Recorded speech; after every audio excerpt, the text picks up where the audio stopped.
Hey everyone, I'm Calvin with Southern Country Living, and today we're going to be cooking some country fried steak. And this is something that Marie and I used to make all the time. We hadn't made it in quite a while, but one of my friends on YouTube, Justin, he mentioned it a couple of weeks ago and got me thinking about it. So we want to do a recipe on country fried steak, and let me just show you how we do it. I know a lot of people do it different ways, but this is what we do. Now the steak that we're going to be using, it is a cube steak. We buy this from Piggly Wiggly's over here locally to our town, and this little packet just has 2 pieces of meat in it. The total weight is 7/10 of 1 pound. So they're small pieces, but they're a little bit thick. And me and Marie, we like ours to be a little thinner. So what I'm gonna do, I'm gonna take these pieces and pound them out a little bit and make them where they're not quite as thick. This is not something that you have to do. This is strictly if you want to do it. And I just take a little piece of cling wrap.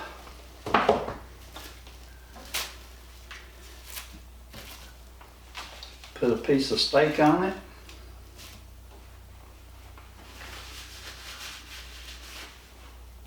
Cover it up so it won't splatter all over everything. Then just take a mallet and just pound it out. Now this may make a lot of noise, so if it makes too much noise, I'll turn the sound down on it. But by doing this, this helps tenderize the meat, and it also makes it a little bit thinner.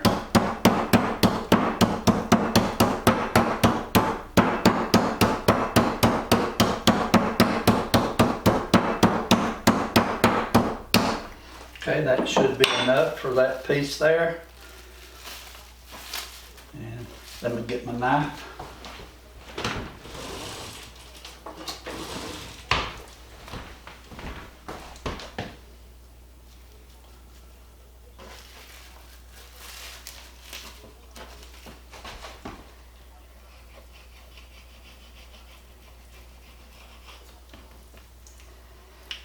Okay.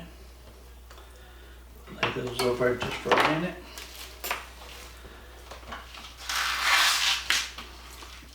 Now, like I said, if you want your steak to be good and thick, just use the pieces just like you buy them. This is just how we like to do it.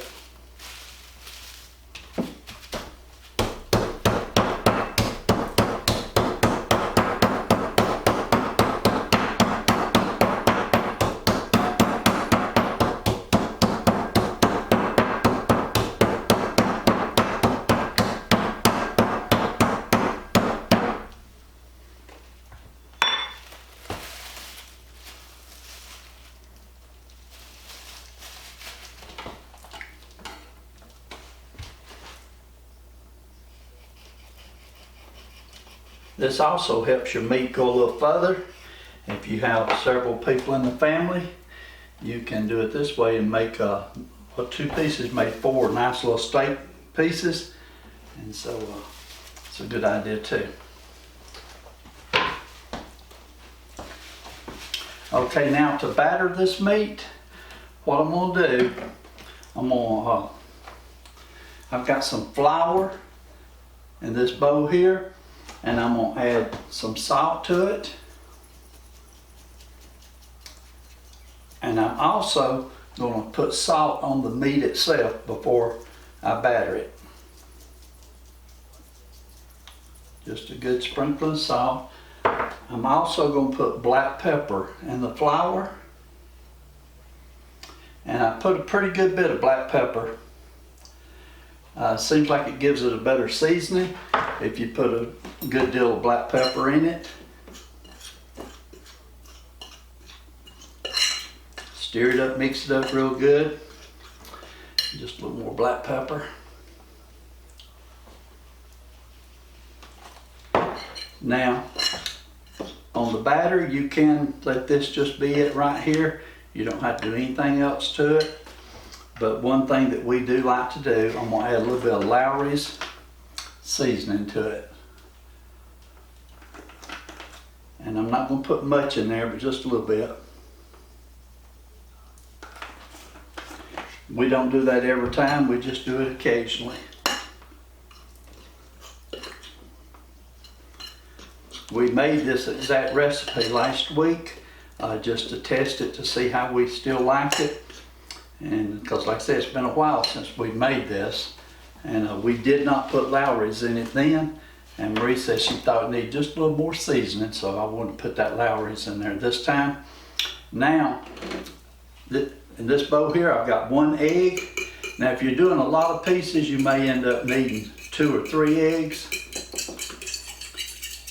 Go ahead and beat that egg up just a little bit. And then add just a little bit of milk to the egg. And I'm not going to add much.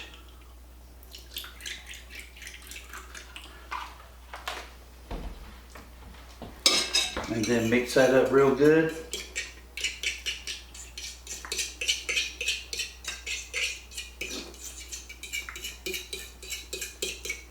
Okay. Now this little stage here is a little messy, but I'll go ahead and use my fingers. Take your meat, put it in the flour, and turn it over and get it floured real good on both sides of the meat. I hope I've got my camera over here where you can see that good. Then go into the egg mixture. Get it good and wet on both sides. Then come back to the flour. And just go ahead and get it floured up real good again.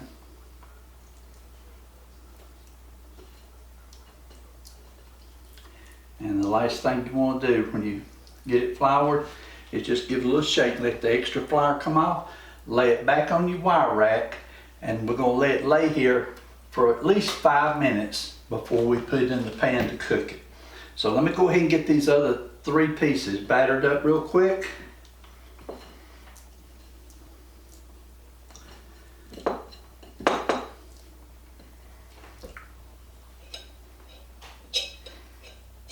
Now, if you wanted to, you can do it with just flour and skip the egg mixture. But if you do that, your batter is not going to be quite as thick on your country fried steak. And we just like a good thick batter. That's the way the southern recipe calls for, and that's how we like it. Okay, there's my last piece battered up. I'm going to let this lay here for about 5 minutes and let it dry a little bit. And while that's happening, I'm going to clean my mess up just a little bit, and then I'll turn the camera on back over here when I start to fry. Okay, it's been just a little over 5 minutes. I've got my oil over here heating up, and I've got most of my mess cleaned up.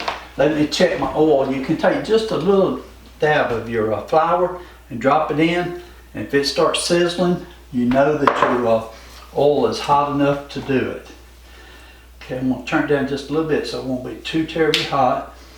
This pan, I don't think this pan is going to hold all 4 pieces. I'll start off with this one and a small one. Yeah, I don't want to crowd the pan, so I'm just going to cook 2 pieces at one time. Once you put the steak in the cast iron skillet, you want to let it cook from anywhere from 3 to 5 minutes on each side. And you just watch it until it starts to brown real good on the bottom side, and you want to try not to turn it over but one time if you can. So we'll let this sit here and cook a few minutes.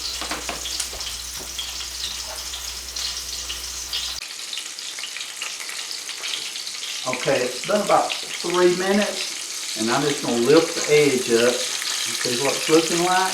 And it's almost ready. It's very close. So give it just a little bit more time here. If it looks like it's frying a little bit too hard, just turn the heat down on it just a little bit so it won't be so high.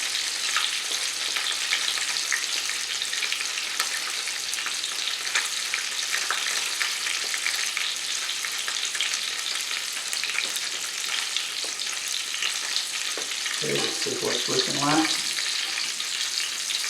That's just about right there on that piece. So let me turn it over. That looks good. And that piece there looks good.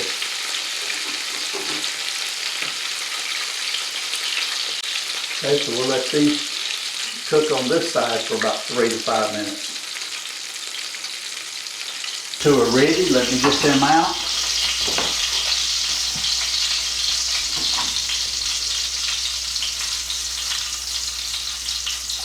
And I just place them on a plate with a paper towel on it to let the extra grease drain off of it. And hopefully you can see that right there. But we'll let that sit there for a few minutes while I cook the other two pieces here.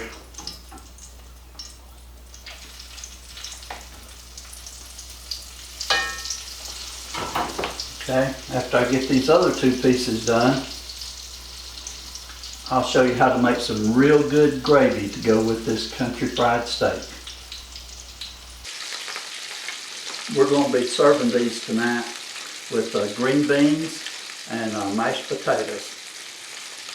So I definitely will make some good brown gravy to go with it. And I'll use the drippings from this right here to make the brown gravy.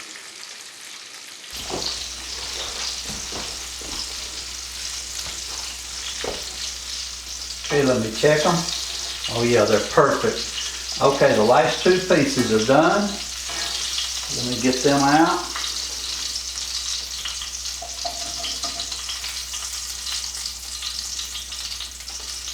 Okay, let them sit there. And that's how they look.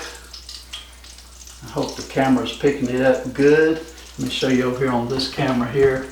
I'll take some pictures and put some pictures in the end of it, but they're looking real nice. So I'm gonna let this oil cool down for just a minute, then I'll pour out the excess oil, and then I'll make the brown gravy for it. So I'll be back with you in just a few minutes here. Okay, I've got the excess grease drained out of the pan. So now I'm gonna show you how to make some real good brown gravy to go with this. And there's just a drop or two of grease in there, but not much. I'm going to put about 3 tablespoons of butter in here and let that go ahead and start melting.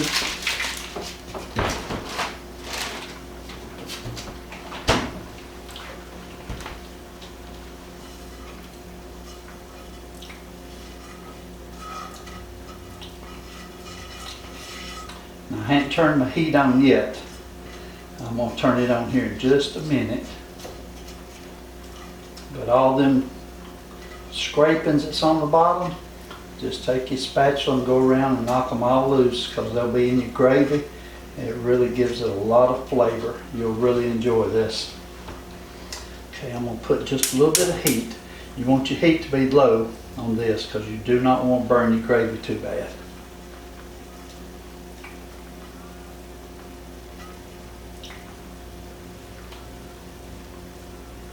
I've got some green beans cooking directly behind it, and I've already made the mashed potatoes.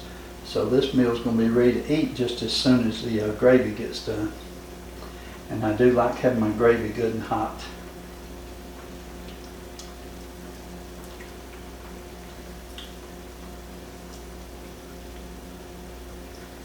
Okay, it's starting to look good here.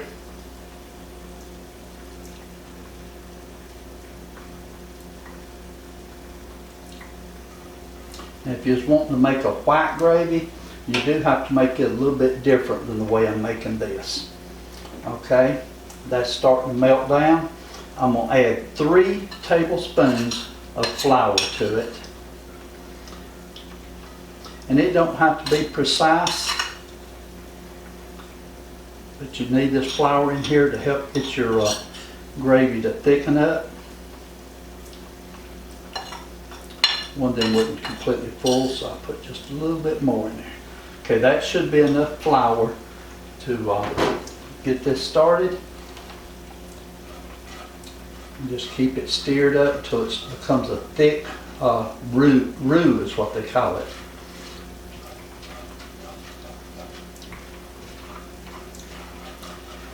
And once it starts to make that roux, I'm going to add just a little bit of milk to it. You don't want to add too much milk at the first because you want to keep it thick.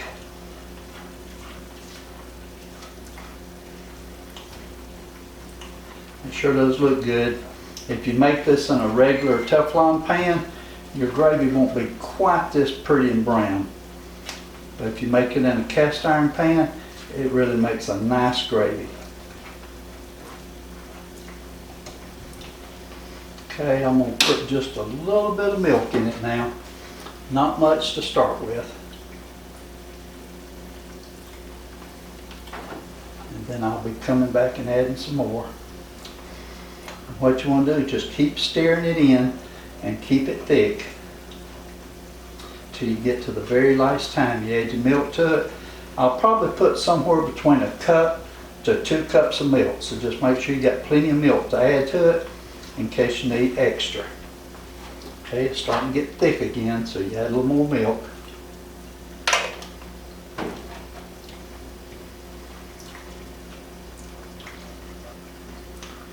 Now if Marie was in here making this gravy, she can really make some good gravy.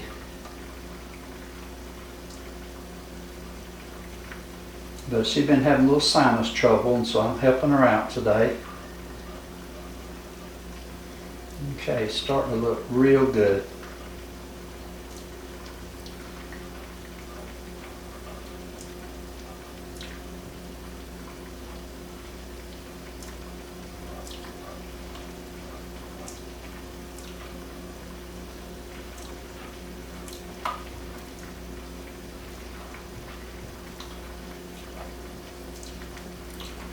Okay, I've got that good and thickened up like I want it.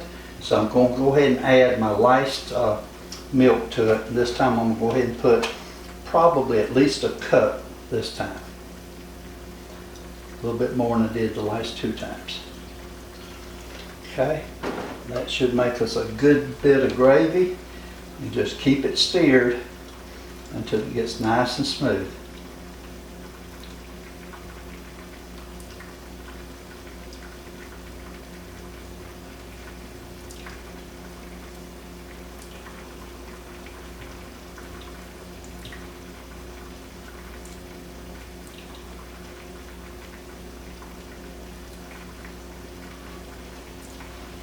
I think those green beans are done, so I'm going to go ahead and turn the green beans off.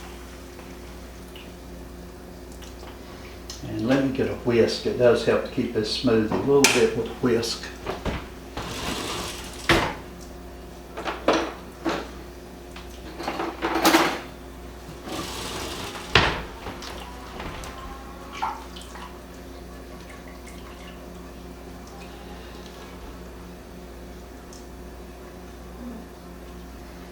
Okay, I've got it whisked up till it's real nice and smooth. Now I've just got to wait for it to thicken back up just a little bit. When it first starts to thicken, I'll turn the heat off, and that'll be enough for it.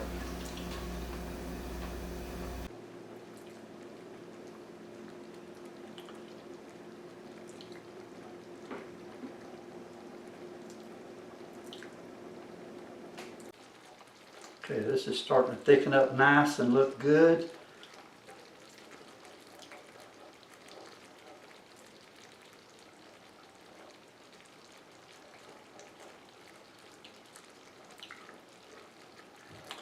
Okay, that should be ready.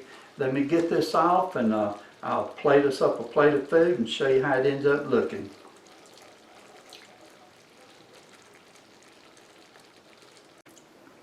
Okay, so here's our country fried steak with our country gravy, mashed potatoes, and green beans. So let me get all this on our plate right quick. Okay, our plates are done. Let me get me a fork here, and I will check that country fried steak and see how it tastes. Okay, it's done here, and I'm gonna get me a bite and taste it. I'm gonna try the country fried steak first.